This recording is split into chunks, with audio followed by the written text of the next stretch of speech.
Who wants to live forever? No, seriously, who? Raise your hands. That's what I thought. When I ask other people whether they'd like to live forever, Yes! Absolutely not. No. Not at all. a lot of people think forever is a bit longer than they had in mind. They wouldn't mind living longer though, and that's exactly what we're doing. As a species, we've gained about 6 years of life expectancy over the last 2 decades, in the developed world and the developing world too. Of course, those days aren't worth much if they're uncomfortable or unhealthy. When we talk about a longer life, we mean a healthy life too. How many of you would like to live forever if that meant good health and all your loved ones coming along for the ride? I thought so. This season on Chasing Longevity, I'll once again submit myself to experiments Houston, we have a problem. in the hopes of shedding some light on aging and its effects. We'll consult with experts, Should I be scared? Not at all. we'll speak to ordinary folks who've been there, done that, and are still going strong. Oh my. It's okay, not to worry. The best thing in life is to do what you love.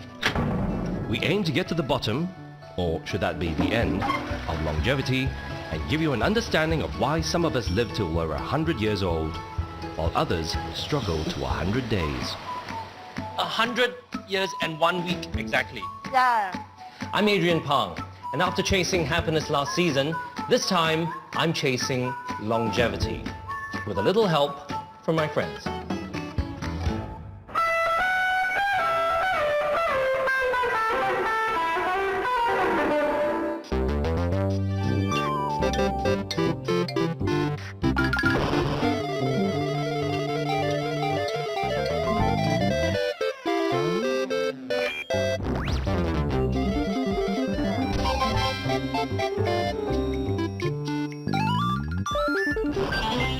Now, of course, a show about longevity would not be complete without discussing how you can push back that date.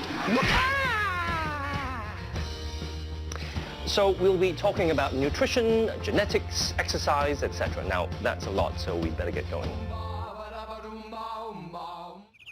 Let's start at the beginning, with what each and every one of us is given by our parents at birth, our genes. I want to know if the secret to a long and healthy life is simply having the right genes. I've come to meet with Dr. Mano Prakash, who's an associate professor with the Department of Physiology at the NUS. Professor Prakash? Professor Prakash? Professor Prakash? Professor Prakash? Oh, goodness. Professor Prakash?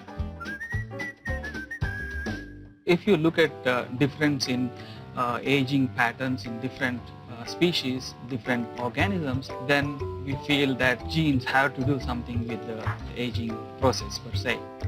Some worms live only for 30 days, whereas a tortoise can live past 150 years. What about human beings? Well, according to the Guinness World Records, the oldest anyone has lived to is 122 years. But how does knowing this help us live longer? If we identify genes, then probably we can control aging. That's one hope.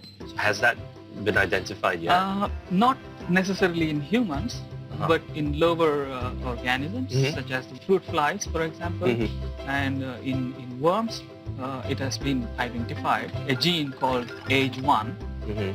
So if people delete this gene, or if you mutate it, if you change its function, then the worms can live longer. Say 60% longer lifespan in worms. So do we humans have an age 1 type gene that could give us 60% more time on Earth? Nobody knows. But We have this hypothesis called telomere theory of aging. telomeres are just like the plastic tips on our shoelaces. They are molecular caps that protect our chromosomes, which are the building blocks of our DNA, and keep them from fraying. So as we age, the telomere gets shorter and shorter, and ultimately it induces senescence or death. The good news is, we've discovered an enzyme called telomerase, which can repair and lengthen our telomeres. This enzyme is present in all our cells, but after we're born, most of our cells stop making it. But before we all rush out and try to turn our telomerase back on, the bad news is, it's not the magical anti-aging potion that everyone's been searching for. Because by making our cells live longer, it also increases our chances of coming down with cancer. On one hand, telomere shortening causes aging. On the other hand, if telomeres are maintained by telomerase, you have cancer. Goodness, okay. The problem is that as the cells live longer, you have a chance of accumulating damage and mutation. Clearly, the state of your telomeres reveals a lot about how you're aging. I've actually given Professor Prakash a sample of my blood. Let's see how my telomeres are doing. It's in the microscope room. Let's go and check it out. Okay. So what am I looking at? Humans have 23 pairs of chromosomes. So here are your chromosomes. So as you see here, they look normal. So you have normal, healthy chromosomes. The red dots here on the chromosomes are telomeres. Oh, those are my telomeres. Yeah, the good news is that you have telomeres. I have telomeres. Okay. Whoop-de-doo. So, And are they meant to be that tiny? as you age, there will be, a shortening of telomeres, but they seem to be okay. Hey, for the time being, he says. Okay. Okay. But excellent. So it's all kind of quite good news. Yes, Say you yes. have. Yeah, Yeah. good. Telomeres are intact, Excellent. and your chromosomes look very good. So here is your chromosomes. Oh, and- right. Oh, and wow. Telomeres. I get to keep this. Yes, you can keep it forever. Frame it up. I love it. No, it's so colorful. It's great. What I've always wanted. Look, me and my colorful chromosomes. So, if you're lucky to have good long telomeres, you're likely to live a long time. And there's another bit of genetic luck that will give you more years. So in the study of genes in relation to aging, is there a gender difference? Yeah, internationally, when WHO calculates average lifespan, it's known that women live longer compared to men. Seems to be a biological, It's genetic just a biological clock, biological genetic thing. That's it. Although we know that women live longer than men, what we haven't discussed is how much longer they live. How many years do you think it is? 1, 8, or somewhere in between? The answer is 5 more years. In the year 2000, the UN reported that at age 65 and above, for every 1 male, there are 1.3 females. And at age 80 and above, for every 1 male, there are 2 females. And at age 100 and above, for every 1 male, there are 9 females. So guys, lots to look forward to.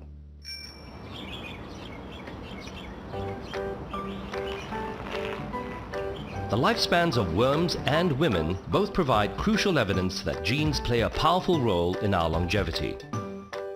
So do we simply keep researching until we find the right genetic switch to turn on or off and live forever? It's the hope, Right. but it's very difficult to prove it because in humans, it's not necessarily genetics, which is critical for aging process. If our seemingly all-powerful genes can't dictate our lifespan, what can? That's what we're about to find out. So, what is this thing called life expectancy anyway? Well, life expectancy measures the age we expect 50% of the population to live past. So half of us will make it past that age. Is there anything we can do to get into the lucky half that beats the odds? That's what I'm going to find out next from Dr. Jan Gruber, who is an assistant professor at Yale NUS. Now, Dr. Gruber, you study worms. Exactly why? So we study very tiny worms called nematodes, and we study them because they have a very short lifespan. So they live about 30 days. So the idea is that there's something universal about the aging process. And about those things that are universal you can learn from doing experiments in any animal, and then it's convenient if they're short-lived and easy to manipulate. From the day we're born, our risk of dying doubles every 8 years until by age 80, humans are 1,000 times more likely to die than when we were born. To different degrees, this trend is the same for all animals, but for the humble worm at least, scientists have managed to slow the hand of time. There's a lot of genetics that extends lifespan quite dramatically. So you can pretty much double, triple, six-fold, almost tenfold lifespan with genetic interventions. So you can make mutants that are very long-lived. And so you can learn about the pathways and the mechanisms involved in those effects. Would there be some kind of like a magic pill that I could take to make me live longer like this mutant worm? Well, there may one day be if we have the right mutations and the right understanding, but if you right now replaced the mutations with the equivalent pill, what you would get is a quite significant trade-off. Trade-offs like becoming smaller, weaker, and a whole lot less intelligent. That's the price you'll have to pay for your mutant long life genes. So if you say you would make a pill that would make you live longer, but it makes you small, weak and stupid, then you wouldn't want to do this, right? That's exactly what we have with some of those aging mutations. So, no magic pill. If you want to live longer, you have to take responsibility for lengthening your lifespan and work at it.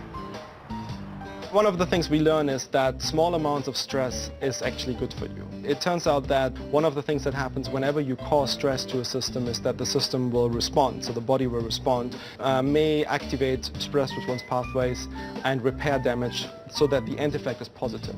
So a perfect example for this is exercise. Exercise is obviously a bad sort of experience for the body. You know, it's painful and you're causing damage if you saw the next day, but we all know it's advantageous in the long run.